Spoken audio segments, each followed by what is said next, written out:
Parshas Toldos. Let's give a quick overview of the Parsha and then we'll get into the specific area. Parshas Toldos can be divided up into three parts. Part number one is we are told of now that Yitzchak and Rivka are married, Hashem does not bless them with children right away. It is 20 years into their marriage and they still don't have children. And then they both pray for children. Hashem listens to their prayers and gives them twins who are Esav, who comes out first, and then Yaakov. Then we are told that as they grew up, Esav was a man of the field and Yaakov was a man of Torah. We're told about the subsequent death of Abraham, the grandfather. Esav was out in the fields. He comes back. Yaakov is cooking lentils for the funeral, and Esav's hungry. He wants the lentils, and Yaakov says, "You got to pay for it." He says, "What do you want?" He says, "I want your birthright." And Esav sells his birthright for a pot of beans. And last year we spoke about that whole topic of the propriety of that or not. The next section is there's a hunger in the land, and Yitzchak plans to leave the land of Canaan, and as he comes to the southern west border of Gror, Hashem tells him he must stay, he cannot leave, and he now lives in Gror. And then there's a whole story with him and Avimelech, and the whole idea of Yitzchak digging the wells and getting success, and Avimelech being jealous and throwing him out and digging more wells, and basically Yitzchak being blessed through his digging of wells. Notwithstanding the cruelty of Avimelech and his people, Hashem protects him, and he becomes wealthy during a very difficult period of time agriculturally. And that's basically the second story. And the third story is the blessings that Yitzchak wanted to give to Esav. He wanted to give him the blessings of the Bechorah, which really would be given all the God assistance that one could need to accomplish one's goals in life, and how Rivka tells Yaakov to steal the blessing, and the entire charade that goes on, how he steals the blessing, and ultimately has to be sent away from home because of that. And that's an overview of the Parsha. I want to focus on the first part of the Parsha, and let's take a look at the very top source over here that I have for you. Got a lot of English translation over here. We are describing Yitzchak marrying Rivka. So it says, "Bekachto es Rivka," when Yitzchak took Rivka, Bas Besuel Harami, the daughter of Besuel, the man from Aram, Mi Padan Aram, Achos Lavan, the sister of Lavan Arami from Aram, Lo Isha, he took her for a wife. So the Torah is describing Rivka, the wife of Yitzchak, the daughter of Besuel, the sister of Lavan. And then in the next pasuk, Vayetar Yitzchak LaHashem l'nochach ishto, Yitzchak prayed to Hashem on behalf of his wife, Ki akorahi, for she was barren. Vayeir sor lo Hashem, Hashem granted his prayer. Vatar Rivka ishto, and his wife became pregnant. So let's look at the Rashis over here, right below. Yes, sir? He was 3 years old when he married her? According to the Midrash, yes. So, of course everyone gets hung up on that 3 years old man. It's like barren for a number of years. She was barren for 10 years. Okay, so what's so unusual about that? If a 13-year-old woman in any time who is actively trying to have children, it is most unusual for her not to have children after 10 years. And that's the benchmark. If you don't have a child after 10 years, then there's serious concerns and grounds for the husband to seek other alternatives in terms of being able to have children. No, but for the first, let's say, 8 years, so she wouldn't be... So fine, this is the second 10 years. The issue was the second 10 years. For the second 10 years, it was very usual for a woman to get married at 13. That's what should be done. What else is there to do at 13? You don't have to go to university and these things. There's no university in those days. So what do you do? Listen, what do you do to make a living? You have a farm, you work on the farm. So what do you got to do? Now you're 13, you're capable. God kind of gives us physiologically the messages of what we should be doing based on what we're capable of doing.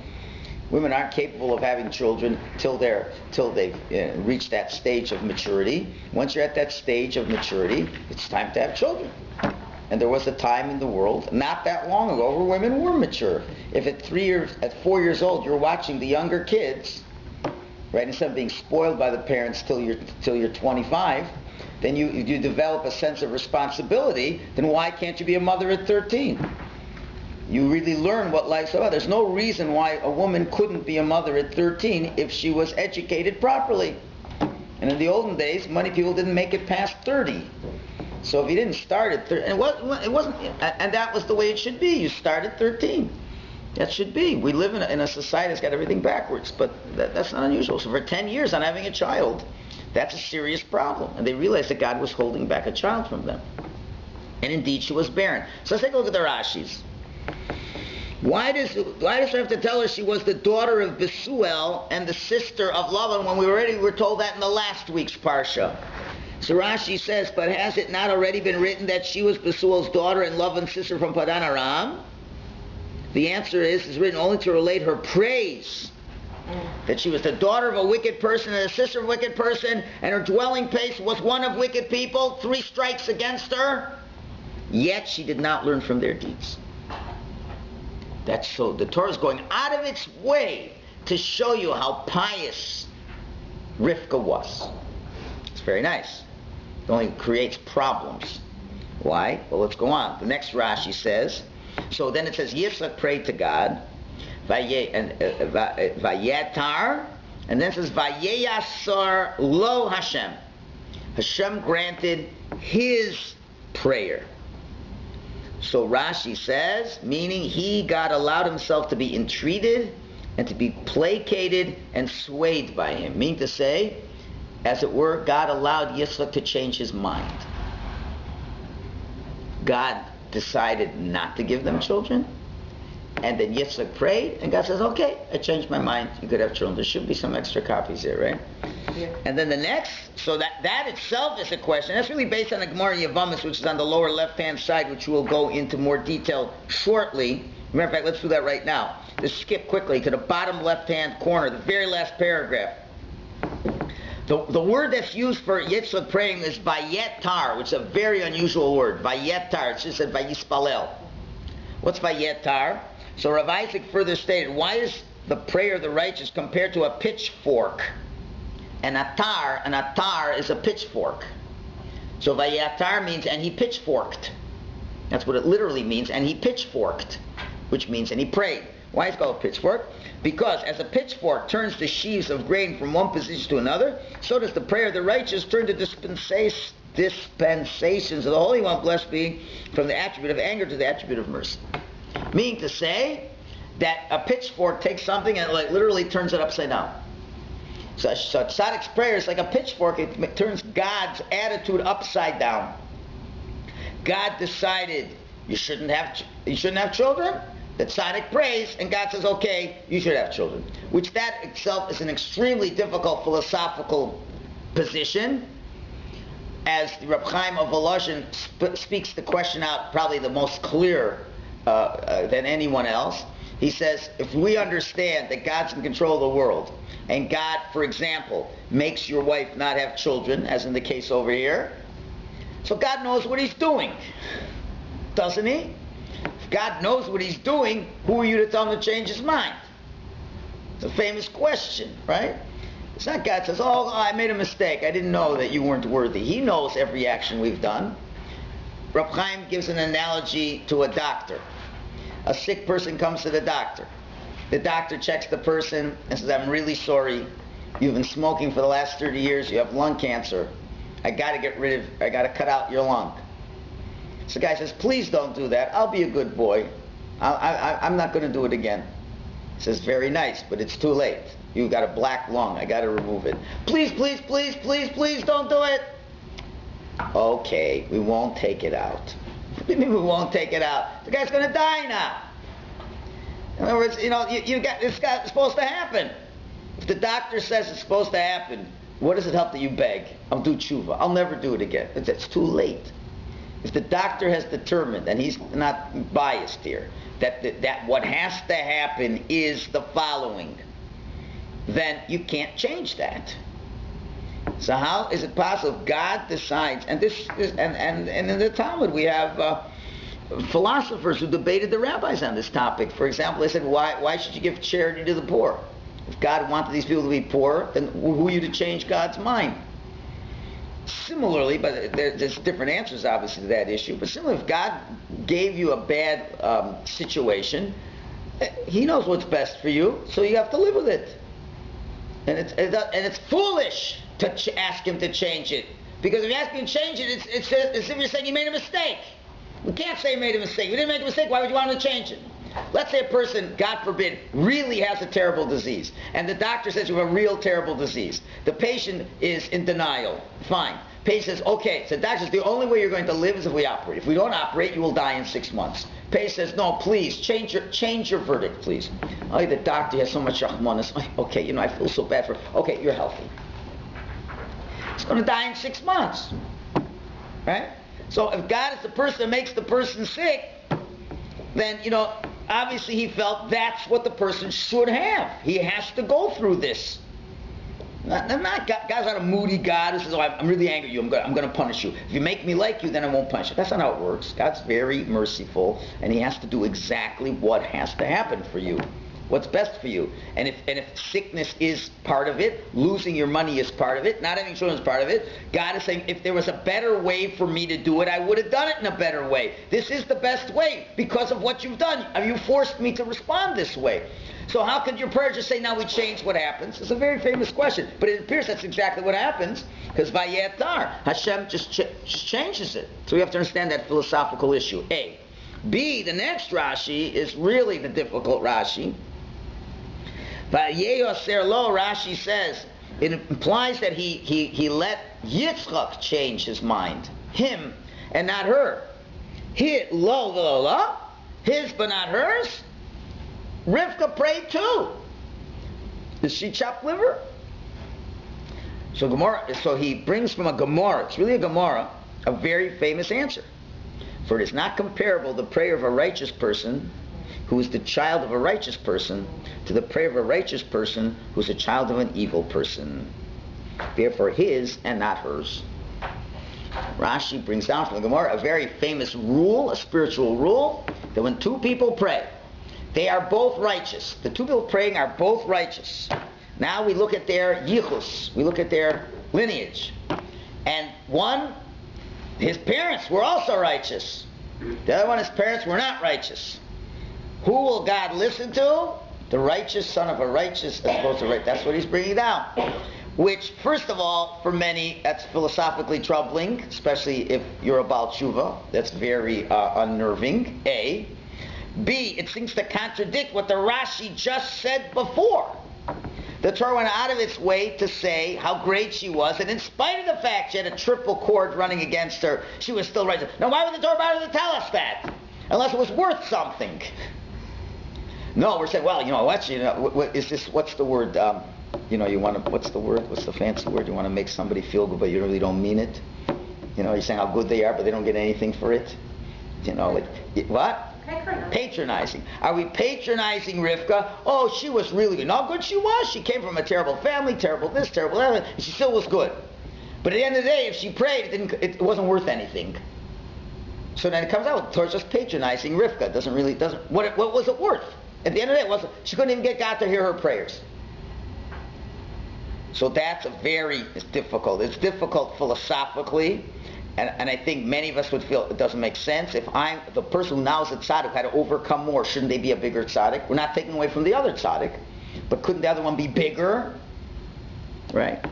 So there's a lot of Torah on this, but that's a question we will deal with. So we have two questions so far. Third question, this is my question, is that doesn't make sense. What did they want? What did Rivka want? A child. What did Yitzchak want? A child. What did God do? Gave him a child. So how could he say he didn't answer Rivka? What do you mean? He answered them both. What are you going to say? Well, no, it's like this. Hashem said, well, your request I denied. Because of you, we're not getting child. For him, his request. Yeah, but it doesn't matter. At the end of the day, you said no to me, you said yes to him, but I got a kid. At the end of the day, what does it matter? So that's, I think, a valid question. And now comes another overall question. If you've been paying attention to the Parshios, you notice that Rivka is not the first woman to be barren. Sarah was barren, and in a couple of weeks you're going to see that the next two matriarchs were also barren, which leads the Talmud to ask an interesting question. And if you look back to that source on the lower left-hand side in Yavamis, we quoted the last paragraph. Now let's go to the second last paragraph. The second last, Rabbi Isaac stated, why were our ancestors barren? And this is a very troubling answer, because the Holy One, blessed be He, longs to hear the prayers of the righteous. Which means that God loves to hear prayers of tzaddikim. So what does He do? He makes them suffer so that they'll pray more. That doesn't really seem very fair. So now that I'm a tzaddik, you know what my reward is? Hashem makes me suffer, so I'll daven more. It doesn't seem it's a good deal to be a tzaddik. Better, God, I won't be a tzaddik. It'll be fine. Don't make me a tzaddik. Don't give me problems, so I don't have to pray. That's another very important question. Okay, one more thing, and then we'll begin to discuss a way to get us through all this. You notice as well, when we come to the end of the parsha, Yitzchak says to Esav, he doesn't just say, I'm going to bless you. What does he do? He says, go get your equipment, hunt an animal, and then prepare the animal in a way that would provide me with very good food, and then I will bless you. And in general, and then we hear what Rivka told Yaakov to get the animal, so prepare it. And there seems to be a lot of emphasis on food in this parsha, which in general, if you say anything in Torah has an emphasis on food, it wouldn't be so it wouldn't be so unusual, because Jews and food are a very strong combination. And maybe perhaps we will get a better understanding why that is so. The truth is, you do associate Jews with a number of things, and one of them definitely is food. If you go through the Shul's yearly budget, one of the highest lines of the budget is Kiddush expenses. Although, thank God, we have people paying for it, but if you're looking as an item of expense, and if you throw in simchas and that, it's, one of the highest line items in the Shul budget. So obviously, food is a serious thing for Jews. Now, and we understand that there are other minorities which food is very big deal. Are we equating Jews with the other minorities in terms of our gluttonous skills? So where is this whole idea of Jews and food being such a big deal? But you could say, well, it's in this week's parsha, because we see there's a big emphasis on food. It takes up a big part of the parsha. Right? So it's kind of odd that Yitzchak, who wants to confer worldly blessings, this was like unbelievable spiritual blessings for the future of the Jewish people. It's a very spiritual thing, a blessing. And does it focus around physical food? So a simple answer is Yitzchak wanted to provide Esav a merit to make him deserving of the blessing. So he asked him to do something for him. And the simplest thing to do is prepare for me a meal. And the rabbis also add another answer, that food does create a connection between people. And more than that, Yitzchak, when a person eats a meal, they're satisfied, they're happy. So it'll be in a pleasant state. And it's a blessing given in a pleasant state is more efficacious than one that is given in a state of discomfort. So those are simple answers, but we'd like to take it to a much deeper level and really give a deeper appreciation for prayer. We spoke about prayer 2 weeks ago in terms of from the context of God. Now I want to take prayer from the context of the person. I'm going to go from the other side. So don't think he gave another prayer class. I can give dozens of prayer classes. I won't repeat one word from one to the other because it's such an important topic.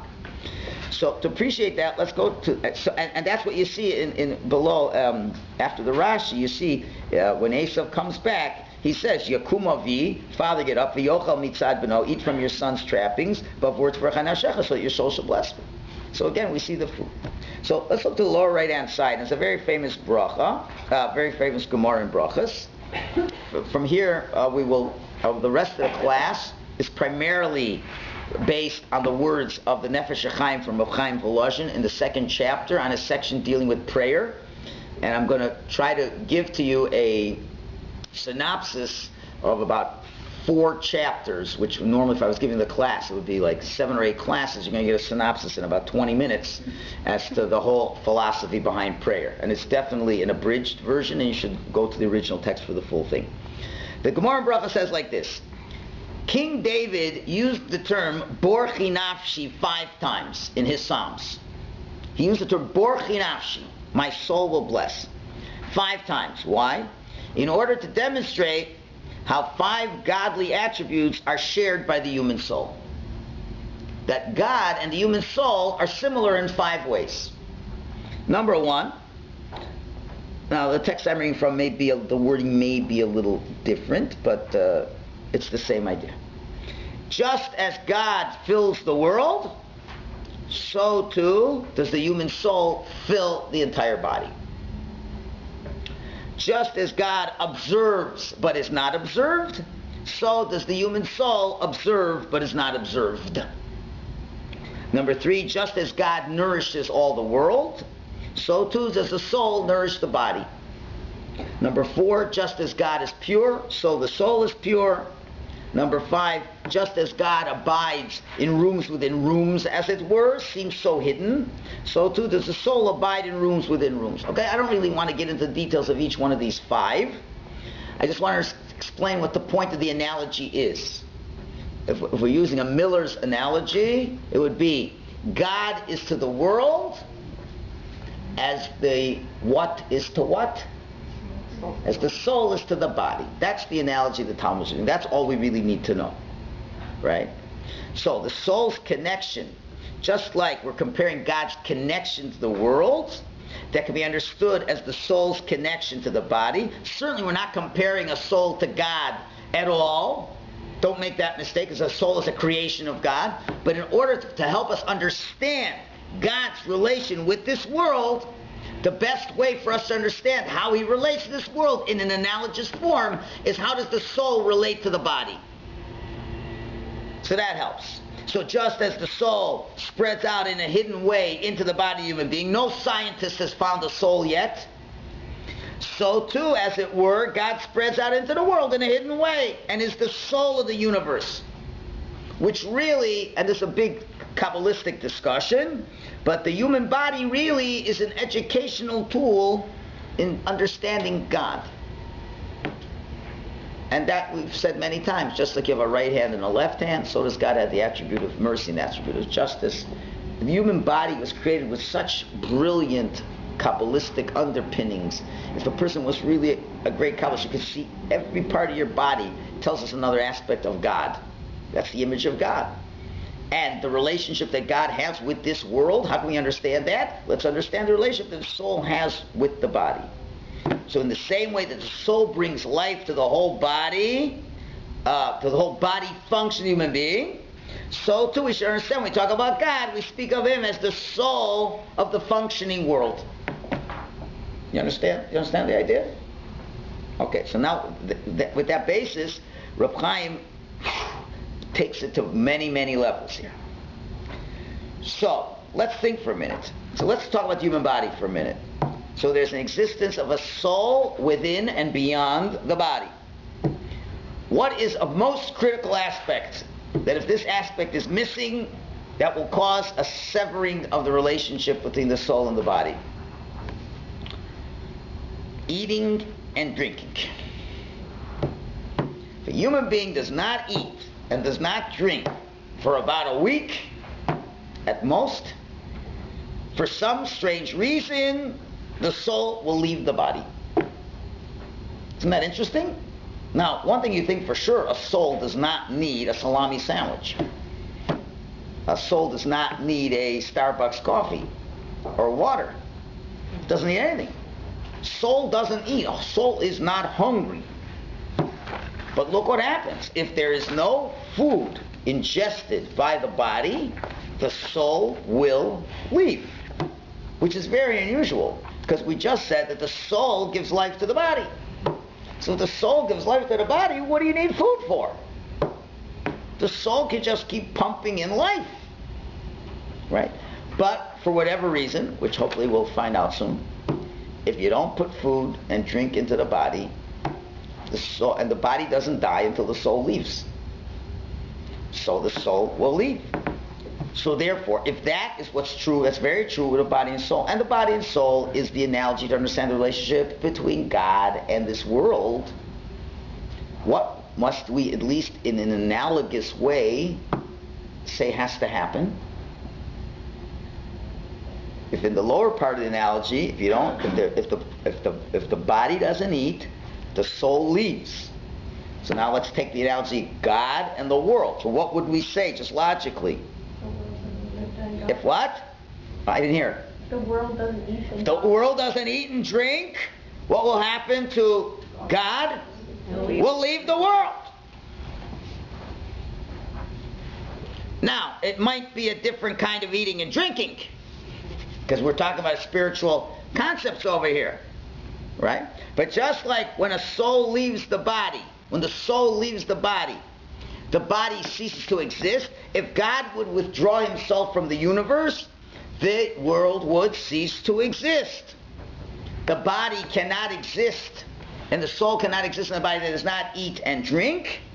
And says Reb Chaim, what is the nourishment of this world is a spiritual nourishment, which means learning Torah, doing mitzvahs. It's what the Mishnah Pirkei Avos says, the world stands on three things, and prayer. So the world cannot exist without a Jewish people who learn Torah, pray, and do mitzvahs. That is, as we would say, the food that nourishes the world. And that's what Reb Chaim says. Why, when the temple was destroyed and the Jewish people were no longer on their great spiritual level, there's the mystical reason for the wandering Jew who's scattered throughout the universe. Why do the Jews have to be scattered throughout the planet? Why couldn't we all be in one place? Because the answer is, if the world would, for one moment, would not be nourished through either Torah, mitzvahs, or prayer, the world would cease to exist. If we all live in one time zone, that's very dangerous. What if we all go to sleep at night and nobody stays up to learn Torah? The world would cease to exist. So thank God we're throughout the world. There's always a time when Jews are up. So therefore, we'll continue the world. It's a side point. But the point that was critical is, even though the soul does not eat or drink, but its connection to the body depends on the body's eating and drinking, similarly, God, who does not need anything to sustain him, still needs the world's engagement in Torah, mitzvahs, and prayer in order to perpetuate the framework of reality called, quote unquote, God's connection to the universe. God is not only connected to the universe, there's a proper nutrition for the inhabitants of the universe. And just like we know the quality of food gives added health to the body and guarantees a longer relationship of the soul with the body, for those of you eating the healthy grains and the vitamins and drinking lots of water and you're staying, doing all the right physical foods you're supposed to be eating, well, there's a good chance your body will stay around longer and healthier, and your connection to the soul will be stronger and longer, right? That's why it is important to eat healthy food. It is not a joke. Eating healthy food makes a difference. And ultimately, the healthier the food, the longer and stronger the soul will be connected to the body. Very simple case in point. Let's say you're alive, but you're sick. You got a terrible flu of 105 and you're sleeping in bed. The soul ain't doing much in your body. It might be there, but it ain't doing much. Right? It's been incapacitated. As the Rambam says, very important mitzvah to be healthy, because you're not healthy, you can't do mitzvahs. It means the soul isn't engaged. So a healthy physical diet keeps the soul active longer with you. And similarly, we would say the same thing. The quality of our Torah, mitzvahs, and prayer will give more spiritual nutrients to this connection of God to the world as well. And therefore there's a mystical concept that is called all creations need food. It's explained that what? That everything in the world needs an investment to be sustained, because nothing can be sustained by itself. Everything must be fed. Relationships must be fed. Personal development must be fed. Everything in this world needs a feed. Without a feed, it dies. Same with spirituality. When you're talking about the mystical spheros, the whole framework of the relationship of God to the world, it must be fed with Torah and mitzvahs. Okay, we're okay up to this point? Everybody agrees to this? Okay, we're going on. We're taking it a little deeper now. So now, and just to emphasize again, so therefore every single thing we do has its ramifications. So just like when a person eats something positive or negative, it has some kind of biological effect on the system, so too the actions that we do in this world have an effect on the system, just like food has an effect in the system. So if a Jew does positive things, he is nurturing a relationship by which the soul of the world, i.e. God, is connected to the world in a stronger way. And if a person does negative things, it invariably is weakening that connection of that relationship. Right? When a person eats healthy food, a good part of the food gets incorporated into the body, and the system discards that which is not useful for the system. Similarly, our positive, healthy activities which we do become incorporated within the relationship of the soul of the world to the world itself, and our healthy negative activities create a lot of waste within the system that has to be discarded. So the body, it's easy to get rid of it, but how does the world get rid of it? Right? So Kabbalistically, those negative activities are referred to as feces and vomit. That's what they refer to, and it's in the system. Now let's think about this for a minute. If any of you, God forbid, had food poisoning, you'll understand exactly what I mean. Thank God, and I don't think I had it once. Remember, Miriam? It was that Shabbaton before Yom Kippur. It was about 8 years ago, 9 years ago. It was a great Shabbaton. We had some Chinese food, some leftovers. So everybody was wrenching. It was Shabbos, Shuvah, Shabbos, Yom Kippur was the next night, Sunday night, and everybody Saturday night was wrenching. You know. So that was definitely bad food. You put bad food in the system, so the body is sick until it gets rid of it. And then after, running to the washroom and vomiting, by mid-afternoon you're beginning to feel better because the junk is out of the system.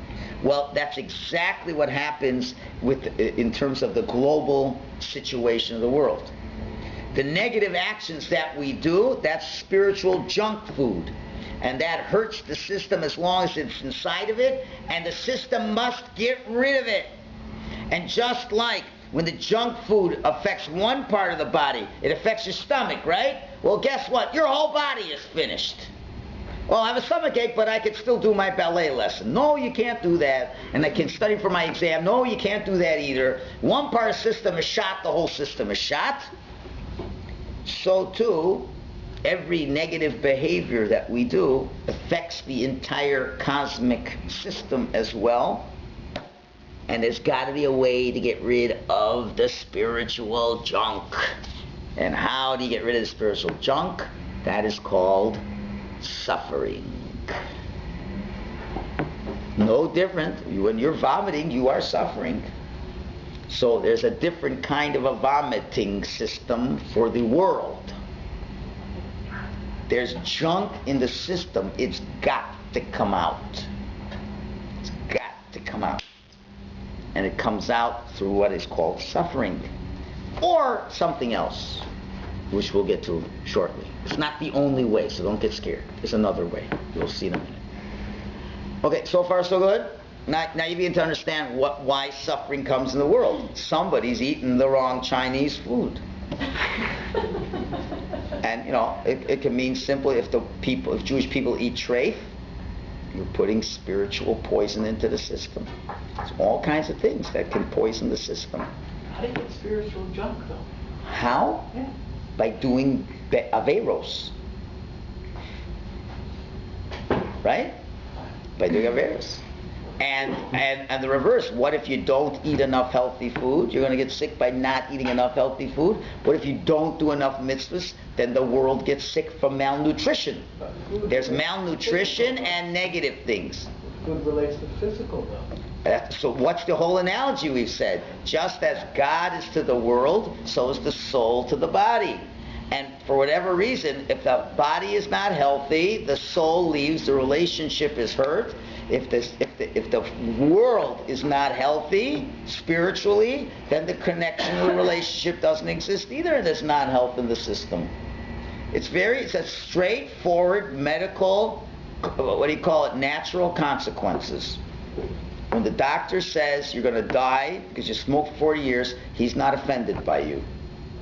It's not a question of saying, I'm sorry. It's a question of, you made your bed and I'll lie in it. The humanity, and specifically Jewish people, have the capacity to have a healthy system, and therefore God can be part of that system. And if it's not healthy, God is not part of that system. Okay? So now, our job. Okay, so what's our job as Jews? Now you understand, Jews are chefs. We are cooks. We prepare meals. Do you understand? The deepest meals. We feed God a meal of a class of Torah. We're learning Torah. There's 20 people in this room learning Torah. Boom! The vitamins and the nutrients, the spiritual nutrients, they're filling the cosmos with healthy vitamin B for bitachon. Okay? And look, we're all learning more about bitachon in God, and vitamin E for MS and truth is going through the world. It's not a joke. It's the real vitamins. I could go through all the letters and we could figure it out. You know, we have B13. Be talking to the 13 principles, not B12. Okay? But that's really what's happening. We serve meals all the time. Just like every Jewish mother will cook a meal for her children, because without it, ess mein Kind. You have to eat. If you don't eat, you're not going to be healthy, right? It's the same thing. We got to eat. Got to eat to be healthy, spiritually healthy. So we're serving a repast now. And it's all going up. When you come to a shul and there's people davening, you're sending another meal. You're doing mitzvahs, it's another meal. It's nurturing that connection which God has to the world. Gets stronger by the mitzvahs that we do. This is all Kabbalistic stuff over here. So the Zohar says the main meal, you got the Vorspeise, you got dessert, you got all kinds. But what's the main dish? The main dish for the world's and to man's soul is prayer at the proper time. It's the main course. Prayer is the main course. The Zohar calls it exactly that, the main course. So now you understand when the Talmud says that prayer is in the place of animal offerings, it works similar to animal offerings. You know the famous line, you have the lazy teenager. Some of you may be aware of such a phenomenon. The lazy teenager, and let's say it's during vacation, and you ask your son, did you daven today? And he says, I davened yesterday. I don't need to daven today. Or you go to the congregant that you see week to week, you say, did you daven on Monday? Rabbi, I davened on Saturday. To which the simple answer is, well, in the times of the Beis HaMikdash, when you brought an animal offering, you have to bring an animal offering on Sunday. What if you didn't bring it and it's Monday? Too late. The idea is, the answer is, you daven. So you see the congregant on Wednesday. Did you come to Shul today? No, I davened on Saturday. So ask the guy, so I guess I don't have to cook you dinner today because I gave you a meal on Saturday. No, I have to have a meal every day. So does God. The relationship needs a meal 3 times a day. Isn't it interesting how many times a day do we eat? Well, I don't know where that came from. How many times a day do you pray? 3 times a day. It's no different. Right? So just like today's eating cannot repair the damage done to oneself who didn't eat yesterday. Doesn't help. Tomorrow's offering can't repair the damage of today's offering would have come to fix things up. And there's so many ways to explain this, because then it could be a good meal. So can you imagine now obviously the better the meal, the better the health. So would it be a good idea for a person to pray alone or in a congregation? Congregation is better. Do people enjoy eating alone or eating with a group? Why is it everybody wants to eat with somebody else, don't you? It's so natural. Although it makes no sense from a physiological point of view, you probably would eat better alone, because when you're eating, you're talking, and this is probably not even healthy the way you're eating. But nobody wants to eat alone, right? The worst thing in the world. Go to a restaurant by yourself? Like, that's for losers, right? You want to go with somebody, you want to eat with somebody. So when you're praying, you got to pray with a minion. You understand? And when you pray, when you eat, everything's you just go to the fridge and take your mouth out and just take a bite of something in the fridge. Well, you got to take it out. You got to prepare the food. You got to cook the food. Then you got to eat the food. Then you got to clean up the food. Same thing with prayers. First you got to prepare the prayers. Then you got to have the prayer, and then you got to, so to speak, clean up after the prayer. It's all like eating. It works the same way. And now, what do you want to have? You want to have a quick snack for dinner. You haven't eaten all day. Okay, I'll just have a quick bite of half a piece of hamburger. I need a big meal. So when you pray, well, a 2-minute prayer is enough. That's a very small meal. And really, what does the medical world say? What's the most important meal of the day? What's the most important meal of the day? Breakfast, most important meal of the day, for sure, because you need all that energy to get you going. So which is the longest prayer of the day? Shacharis. The morning, it takes 45 minutes. It's a big meal. You ask a farmer, he's got bacon and eggs, and a half a jug of milk, and because he's got to work on a farm all day. Well, we're just working in an office, so we're not doing anything the whole day anyway. We don't need to eat much. But it's not healthy. You really should have a good, strong breakfast. Right? Shacharis, let's have a big meal, right? And then right in the middle of the day, you don't have to eat that much the rest of the day. You have a nice, average-sized meal in the afternoon, and at night, for sure, you don't need a big meal. It's the same thing. Mincha is a lot shorter, and Marv's a lot shorter. It all fits in it. It feeds the relationship between us and Hashem. And what about, what you're saying and how you're saying it? Would you like to have a meal without any spice? Bland chicken? Every day, the same chicken every day. Eat the same chicken. No salt, no pepper, no sugar, no nothing. The same thing. No, you're going to do the same davening every day. You got to spice up the davening. It's mamish. When a person is davening, he is a gourmet cook. And all of us think, what's a novel way? We've had chicken 7 different ways, but there must be another way. Okay, now we'll go teriyaki. Now we'll go Eastern cuisine. So prayer too. It's the same words, can be boring, but what you're thinking about, your relationship to God, is all kinds of different things you should be thinking about in the context of the prayer. So that's critical. Okay? And therefore the Talmud says a person who prays is considered as if he is a partner in the formation of the world, the creation of the world. Now it becomes very clear, because you are engaging in a way to continue God's connection to the world. And therefore when the men of the Great Assembly created the prayers, they understood the basic menu.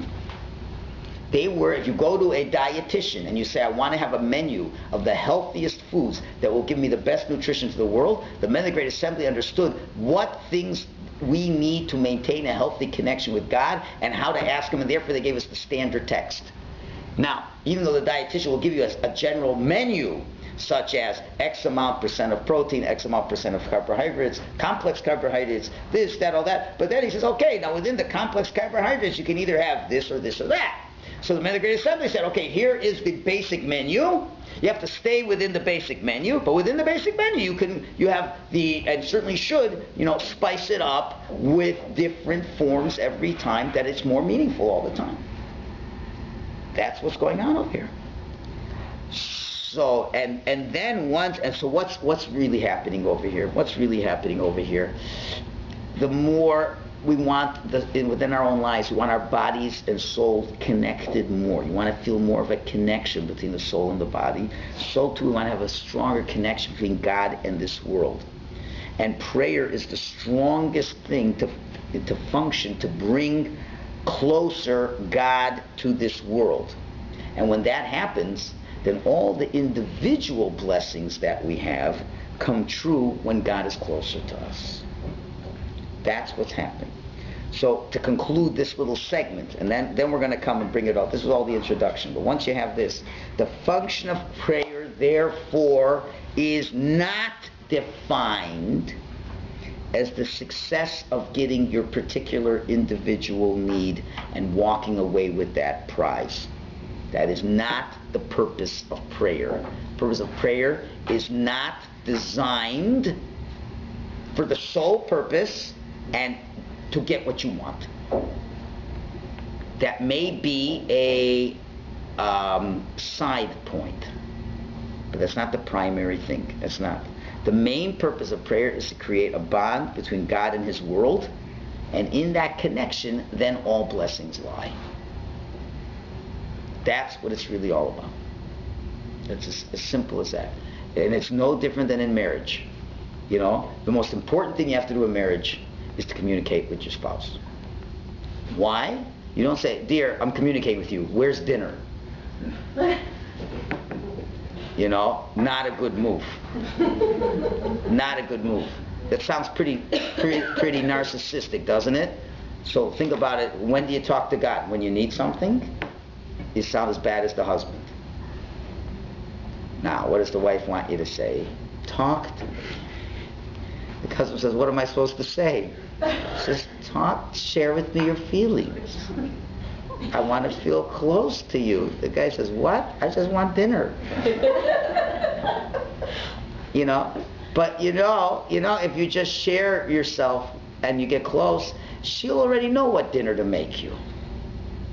Right? And you don't even have to ask for dinner, because she'll know she's going to give you dinner. She wants to give you dinner because she feels close to you, right? You got to nurture a relationship with people. If you don't talk to them, it doesn't nurture it. And it's not just give me what I want. You know, it's you know, I want to share what my day was all about. You know, if husbands have a lot of trouble with that. They just don't get it. You know, you come home and the wife just wants to talk about what happened in the day. Why? Because that's how she feels connected. And the husband just says, give me supper. And did you put the kids to bed? And did, you know, are the kids not in trouble? Fine.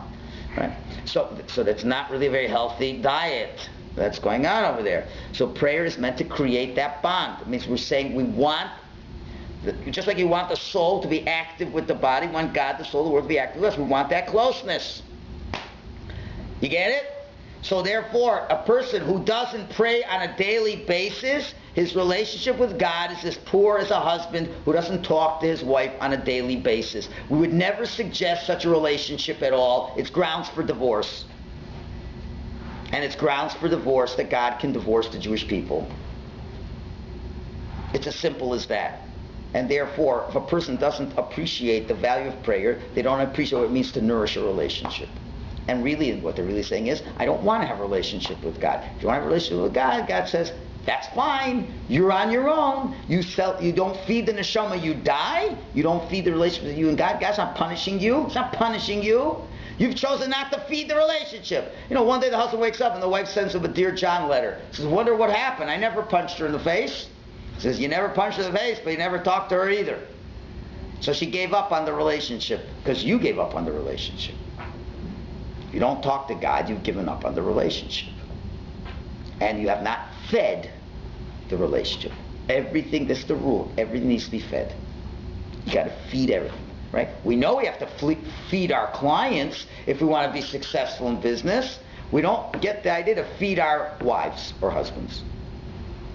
It's the same thing, and it should be more important. And certainly we don't feed our relationship with God. Now, if you don't feed your relationship with God, then what happens is eventually the world dies in one way or another, or gets very sick. Gets very sick, because what are we doing? Instead of feeding the relationship, we're polluting it and getting it sick.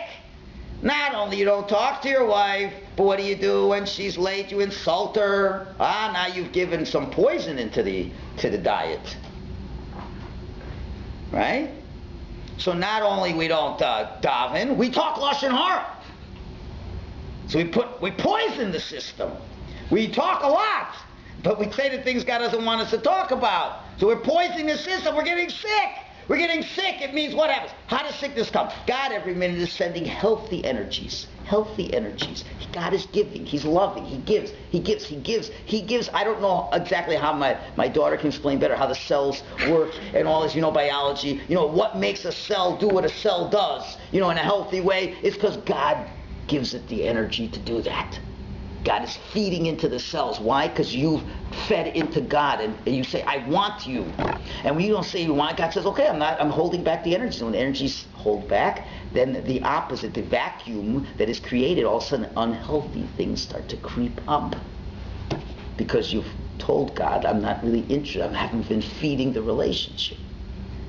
So then all of a sudden those energies that would keep your heart functioning physically well don't work so well. And then you get heart disease because you've told God you don't want any of his relationship with you. And that's why you're sick.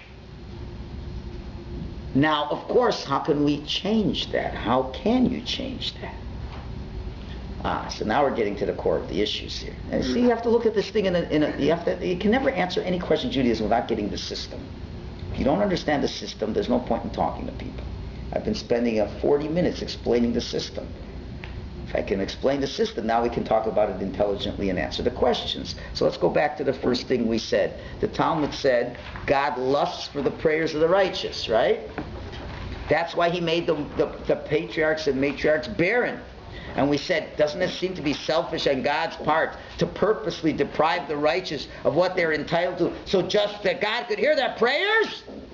So what's the answer now? What's the answer now? God's plan for the world is to be very close to the world, like a soul to a body, so that all blessings can come from that. And the purpose of prayer is what? It's the biggest meal time. It brings God close to the world. And what is God doing? There's so many people who aren't cooking any meals. He has to go to his tzaddikim to cook more meals. And when the tzaddik prays, it accomplishes the goal for what the world was created for, to make the world healthy, to nourish the world. God lusts for their prayers. In other words, the tzaddik prays. Don't think a tzaddik doesn't pray, but they may not pray over time. Tzaddik prays what a tzaddik should pray. And if everybody prayed like a tzaddik, we'd be fine. But what happens when most people aren't praying? God says, there's not enough prayer. I'm short on prayer. Who will give me prayer? I got to go to the tzaddik. The tzaddik, he knows how to serve a meal. The Rasha, what does he do even when he comes to pray? What does the Rasha do? He comes to Shul once a year. He brings his cell phone out. He's texting the whole time during davening. What's it going to help if he comes to Shul 5 more times? He comes to Shul because he's got a sickness. So what happens? He's still going to be texting when he comes to prayer. I need a tzaddik's prayers, because that tzaddik's a good chef. He makes a good meal. So now it's not his selfish needs. Hashem says, I don't want this patient to die. This world's about to implode from no connection to God. I need some tzaddikim to bring this connection. And then the Zohar says something most amazing. The Zohar says, and when the tzaddik prays and he increases so much holiness into the world, then he says, and even other people who need the same thing that the tzaddik does, but they don't know how to pray, the tzaddik opens up channels to even those who will get what they need, even though they don't know how to ask for it. Because once you've made the system better, it's better for everybody. And that's what happened when Yitzchak came to Gror. There was a hunger in the land. The tzaddik comes into a city. Not only does he get 100 times, but everybody else got blessed. And that's it's good to live near a tzaddik. Because, God doesn't make Ziggy tzaddikim, that it rains only on Ziggy's house. It rains on everybody's house. And the Zohar says the tzaddik can pray and pray and pray and pray for a child and not get a child. But you know what? Another 10,000 people had children who couldn't get children. And the tzaddik who leaves the world without any children, when he comes to the next world, Hashem says, these were all your kids that the other ones couldn't have. And that's why he lusts for the prayers of the tzaddikim. That opens up the channels of blessings, and everyone benefits from those channels, and the world is restored to the order that it's meant to have. Okay? So that makes a lot of sense now, right? So now, so and to take it a step further, the rabbis in the book of Yoel, Hashem compares these tzaddikim to people in his army. And what do you know about a person in the army? A soldier in the army doesn't really care about his own victory. He's fighting for the realm. He wants the realm to win. When a person prays before Hashem, what is he really doing more than anything else? He's saying, I'm praying to you, Hashem, because I believe in what you believe. I'm dedicating myself to your platform for the world. I'm identifying with your purpose of creation. The whole purpose of creation was to bestow kindness to man. That only comes within the context of the relationship that happens when we are close to God. And it only happens if there's prayer. So that's why I'm praying. Not for what I need, it's for what you want the world to accomplish. Aha. So now that we've come this far, now we can answer the other question of Reb Chaim. Reb Chaim says, what's the point of praying? If God made the person sick, he's the doctor, he knows what's best. You can't change what's best. But now that we've explained, though, why does God make the system the way it is because if a person is suffering because he's put poison into the system, or has malnutritionized the system, malnourished the system. The suffering doesn't come in a vacuum. It's because we didn't feed the system properly, and that's the natural consequence of that system. So now, what's the issue? The issue is the system's not strong enough. The stomach is wrenching from all this garbage. It's wrenching because it didn't get a good meal. The worst thing to do is fast a whole day and then have a bottle of Coke. You've done two things wrong. You've malnourished the system, and you put the wrong thing in the system. So now what really has to happen? Well, either one or two things. Either you're going to have to suffer till the junk's out of the system, and that means you're not going to get cured till the junk's out of you and we can't stop it. Or what can you do? Can't you do something else? Give the person a good dose of some healthy food. That can counter the effects. So the same thing, what we need to do is through prayer, we now fix up the system. In other words, suffering is meant to break down the garbage and the unhealthy system. The prayer will make the system healthier. The reason why you're suffering is because you didn't want to be connected to God. If you're not connected to God, the result is the system breaks down. Prayer is what brings the system back into place. And more important is, what are you thinking about when you're praying, says Reb Chaim. If prayer is meant to restore the relationship, so when you're trying to restore a relationship, which part of the relationship are you more concerned with? Your part of the relationship or the significant other's parts of the relationship? The significant others. So now when you pray to God, there's two different ways to pray to God, and it's so important. If you want to be more successful, if you're suffering, you say, God, I'm suffering, make me feel better. God says, you're the same narcissistic person that you were before. There's no reason for me to change things. You haven't asked me to improve the relationship at all. You don't give a darn about me. You just care about yourself. Why should I listen to you? You can't fool God. So God says, I want you to know that the fact that I did Averos and that the system is broken down has given you a tremendous amount of sadness. Within the context of the relationship you have with me. Remember, God can't be sad, but in the context of the relationship with us, he can be sad. He's disappointed. He planned on bestowing good to this world, and I messed up, and I hurt your plans. And Hashem, I feel your pain. Oh, when you say those words and you mean it, that's the tonic. And that happens in one of two ways. If there's a grand Chilul Hashem happening to the Jewish people, you say, God, I feel so bad for you that the world thinks that Jews are so terrible. When you see a Holocaust and you pray to God and say, Hashem, everyone's saying, where is God? That must give you a lot of dishonor, and I feel terrible about your dishonor.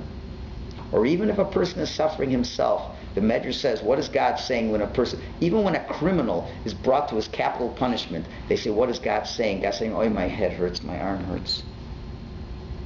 My head was the plan for the world, the arm, what I wanted to be able to do. I wanted to bestow kindness to this wicked guy, but he decided to be a wicked guy, and now he has to die. Oh, I feel so terrible. And if you have those kinds of thoughts, you become totally sensitive to the disappointed relationship that exists between you and Hashem. Hashem says, I sense a newly found pain in your system. The pain of feeling my pain. Guess what? That's all I need for you to restore the system. So if you don't want to do anything, you will just suffer until you vomit it out. Now if you eat a lot, you can vomit for the next 10 years. To put all the junk. You eat straight for 50 years, you think it's going to go out with one vomit? A person will eat stomach cancer for 10 years to get it out.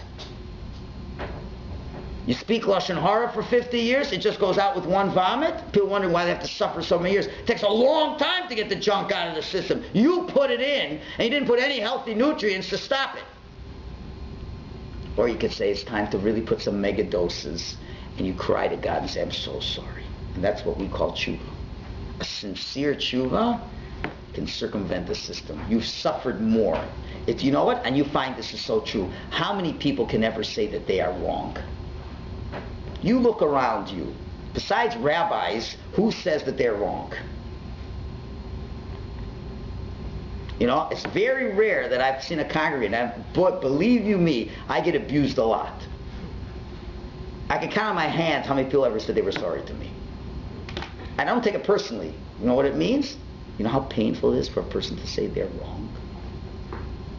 They'd rather die than say that they're wrong. So what does God do? He says, fine, you'll die. That's what you want. Well, you got to turn around to God and say, I'm really wrong. And boy, does that hurt. That hurts more than any heart attack.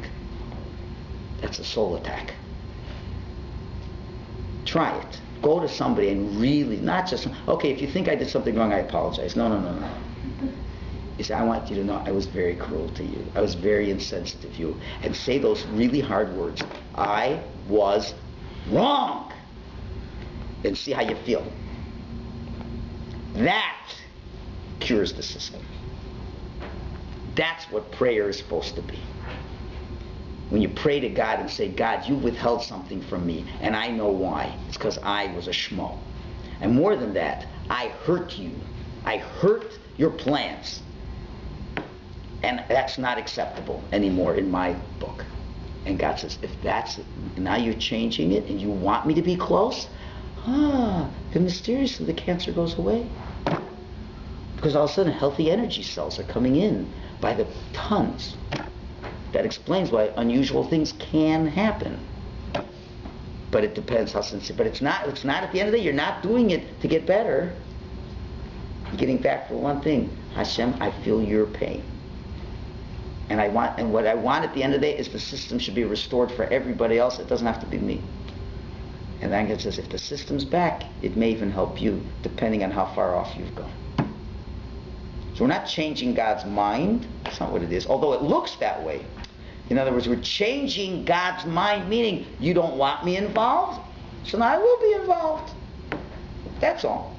But it's not. But the suffering had to come. You didn't get out of the suffering. A real prayer, a broken-hearted prayer. You didn't cheat anybody out of the system. Well, look, I cheated God out of the system. I said it was sorry, and everything got better. No, you went through more suffering and pain if it's a sincere tshuva than whatever physical hurt you could ever have. Do you understand? And that's a real prayer. Okay, so now, what's still left to answer? Okay, so, yes, now we got to answer the most important thing. All right, so now you understand why Hashem Vayetar, it's like a pitchfork. Your mom is turning yourself upside down. You're turning yourself upside down. And if you turn yourself upside down, you want that connection back with God. And you're serving the best one. Now you know why Jews are enamored with food. And that's what, even in the korbanos, what does Hashem say? The daily korban offering. Every day we say, you bring it, it says, Es korbani lachmi. What does korbani lachmi mean? My korban, my bread. It says in the Torah, my korban, my bread. God says, my bread. You're giving me a meal. Korban, prayer, it's all bread. So now we, of course, are enamored with giving food because we spiritually are chefs all day long, so we have to physically play it out. We physically play it out to what we spiritually are doing all the time. Problem is, we caught on the physical part, we forgot about the spiritual part. That's the problem. But that's why innately we're feeders. So that's why Yitzchak said, you got to feed me, Esav. Feed me a meal, but, so you'll play it out with a deer, with some venison. But really, I want you to show that you really honor me, and you do a mitzvah, and you want to feel connected to Hashem, and then I'll have the ability to bless you. Because you're now back connected on track. Feed the relationship. That's what the whole parsha keep feeding, feeding, feeding. It's just a symbolism for the deeper feeding that has to happen. With this, we can now understand a beautiful idea. So we answered everything except one question. So if you look at that Gemara on the lower left-hand side, you'll see really we've discussed three ideas, and the rabbis bring one right after the other. Rav Isaac first said, why was the patriarchs, the first thing said what? Hashem listened to Isaac, to him and not to her. To show you that you can't compare the righteous, the son of a righteous prayer, to the righteous son of a not righteous, right? And we had trouble with that line, right? Next statement, same rabbi, why were our ancestors barren? Because God loves to hear their prayers. Third statement was that prayer is like a pitchfork. It seems like three separate statements of our prayer. The answer is each one's explaining the next one. Now we'll go back and see how this all works so beautifully. So what do we say? God lusts for the prayers of the tzaddikim. And therefore what could happen to a tzaddik? Hashem ain't going to answer you for a long time. You know why? Because he loves those prayers. They're doing so much for the system, right? So let me ask you a question. When would a tzaddik stop praying? When he gets what he asks for. So now, what is the Gemara now? It's very interesting. When the Gemara says, I'm going to give you two, now listen carefully now. I'm going to give you two other statements that seem similar. We said, you can't compare the prayer of the righteous, the son of a righteous, to the righteous, the son of not righteous, right? Can't compare them. I.e. means to say, and therefore God answered him. And we thought it meant that the tzaddik prayers is better, right? Now listen carefully to the order. I'm going to say two other statements here. Gemara says, you cannot compare someone who studies his lesson 100 times to one who studies his lesson 101 times. Which one's better, the first or the second? Which one's better? Second. Gemara says you cannot compare people who learn with sin to those who learn without sin. Which is better, the first or the second? Second. We see now a pattern. Well, the Gemara says you can't compare A to B. B is the better one. It's a pattern in the Talmud. You can't compare A to B. B is the better one. You can't compare the prayer of the tzaddik, the son of a tzaddik, to the tzaddik, the son of a rasha. So what does that mean? You can't compare A to B, because B is better. The tzaddik, the son of a rasha is better. What? How does that make any sense? Says the next line of the Gemara. Why were our ancestors barren? Because God longs to hear the prayers of the righteous. So who did God who did God answer?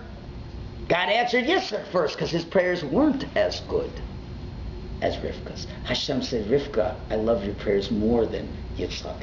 If I don't answer your prayer, I get to hear more of your prayers, and you're going to nourish the world. I'm not saying Yitzchak's not nourishing the world. He gave good meals, but as we know, women are the best cooks. Do you understand? Now all the Balchuvas feel good now? Well, wait a minute, there's still one more question, one more fantastic question you have to answer. Wait a minute, Rabbi, that's amazing, but you still messed up. I'm surprised nobody is a clever group. Why didn't you think of the question? What are you talking about? She got the kids so she would stop praying too, right? No, she didn't get what she wanted. Why? Because what's the next part of the story? After she got pregnant, what happened? She got pregnant. She says, I'm pregnant. She says, Baruch Hashem, everything's good. He goes back and learns Torah. She gets pregnant, then we're told, and the babies are kicking inside, and when she's going past the church, the baby's kicking. When she's going back to Shul, the baby's kicking. They're going crazy, what's going to happen? And she goes to Shame, and Shame says, I want you to know you're going to have two competitors inside of you. It's not going to be an easy pregnancy, and it's going to be a heck of a parenting ride. And we don't know who's going to win this one. You go telling Jewish mothers, you've been praying to have a kid, and say, I want you to know, you have twins, one's a rasha, one's a tzaddik. I don't know who's going to come out on top at the end. You think that mother's going to stop praying? And she didn't tell Yitzchak about it. Why? Because she said, if God told me and not him, there's a reason. Because God still wants to hear me pray. And she didn't stop praying till the end of the Parsha. From birth till they were 63 years old. She didn't stop praying as intensely as she did for the time before she had the kid. That's what it means. Hashem answered him and not her.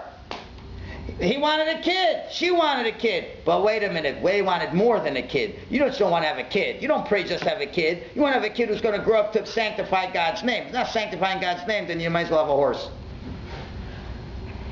Right? Especially if I'm an Esau. If any mother knew they were going to have an Adolf Hitler for a kid, would you pray for such a kid? And if you got such a kid, I'd rather not have that a kid. Even a mother, I don't think, would want an Adolf Hitler. Esau was 1,000,000 times worse than Adolf Hitler. You're being told you're getting a Hitler and you're getting the Baba Sali. And I don't know which one's going to win. Oh, man. She's got to pray every day of her life. And God says, that's good, because I love your prayers, Rivka. I love them more than anything else in the world. And then the Gemara ends. And that, because why? Because a tzaddik's a pitchfork. Because Hashem is able to, the tzaddik's able to bring the lack of energies that causes samsaras in the world to bring in good, healthy energies. But is it fair? Is it fair? It's the greatest fair thing in the world. And now where's that piece of paper where I have written down such a beautiful statement from the myth of Melio? Is it fair to the tzaddik? For sure it is, because the purpose in life is to do only one thing, the will of God. And what's the will of God? It's to do this. Let me read you, because you asked the question, I'll read 2 lines from the myth of Melio, from Odessa, that answers exactly your question. I wasn't going to say it, but since you asked it, we get a little more Torah. He says, Hashem lusts for their prayers, meaning, he wants to act kindly to them. Yossi says that he wants to give the greatest kindness to the tzaddik. So you're saying, what do you mean? She doesn't have a kid, or she's worried about what's going to happen and say this. He says, why? What's the kindness? That he's forced to pray in the deepest level and comes to stronger dveikus to Hashem. You get closer to Hashem. And we can add to what he's saying, it's because of you the world has been maintained. Now, wouldn't you like to know when you leave this world, it's because of your prayers God kept the world around. At the end of the day, when you really end it all off, the end of the day is, how close did you get to God in this world? It's not the children, it's not the money, it's not the Torah and the mitzvahs even. It's how close did you get to God at the end of the day. And a person who prayed every day with all their hearts, for what? For God's glory. Remember, for God's glory. If every day, God, you must feel terrible knowing that I'm carrying an Esau. And you must feel terrible that he is killing and raping and pillaging people and they're coming from me. And I surely wish that Yaakov will overcome this, and I pray to you that Yaakov should succeed for your greatness. And she prayed that way for 63 years. And she prayed that way even after he stole the blessings. And she prayed that way she never saw Yaakov again in her life. And she prayed to him for who knows how long. Do you know how close she got to him? See, the problem is we look at the world with these eyes. Of what do you get in this world? We're not looking at the right eyes. The right eyes is how connected. She was more connected to any human being on the planet because of these things. So therefore, when we go through our own trials and tribulations in life, so you have to realize that Hashem is giving you the greatest kindness in the world. Because let's face it, when things are really good, our prayers aren't. They aren't. If we were really good, they would be, but they aren't, and that's the way human beings are. And God picks certain tzaddikim who says, you know what? This person's going to really grow if I stretch them. And the whole world will benefit from it. And there's going to be a time in Shemaim where God gives these Nobel Peace Prizes for prayer. Well, I want to know, because of this person, 20,000 people had children. They thought it was because of the experiments in the laboratory and the in vitro fertilizations, Narishkeit. It was because of their prayer the scientist was able to come up with the invention of in vitro fertilization. Because of that tzaddik who prayed, never had kids. And at the end of the day, you are close, and when it comes in Shema, she says, I want this person next to me, the rest of you can stand far away. And that's what you got. That's why Hashem did that. So instead of thinking you're a loser, So why should I pray? What did I gain by praying? So this is much more than no prayer is unanswered. It's every prayer is actively feeding the relationship with Hashem. And again, that's why I say women are better at prayer than women are better being providers, enablers. They don't have to be in the limelight. A man only likes to do things if he gets covered for it. You don't get a lot of covered for praying. I've not seen very many awards in yeshivas for best person who davens. You give awards to the guy who learns the most, not the guy who davens the best. Because davening, you don't get it, nobody claps. But a woman's the enabler. The woman, she doesn't need clapping. She knows better than that. So a woman can sit for hours and hours and pray and pray and pray and pray and pray. But of course, Hashem has to give you what to pray for and to worry about Hashem's covet. Because the question is, so don't make me problems, and women pray good anyway. Answer A, no. B, if things are good, then there's no God's pain. If things aren't good, you're feeling God's pain. That's the deepest prayer you can have. So instead of feeling defeated and depressed, I just keep praying and nothing's happening, you should say, I'm sure you all have your little lists of sick people you're praying for, praying day in and day out. You just have in mind, I'm serving a meal, I'm strengthening the relationship, I'm feeling God's pain. You are giving the world the healthiest thing you can provide, notwithstanding the results, because you achieved the results in the prayer itself. And for that you should feel so grateful to God that He gave you that ability to do that. And that's what Rivka teaches us.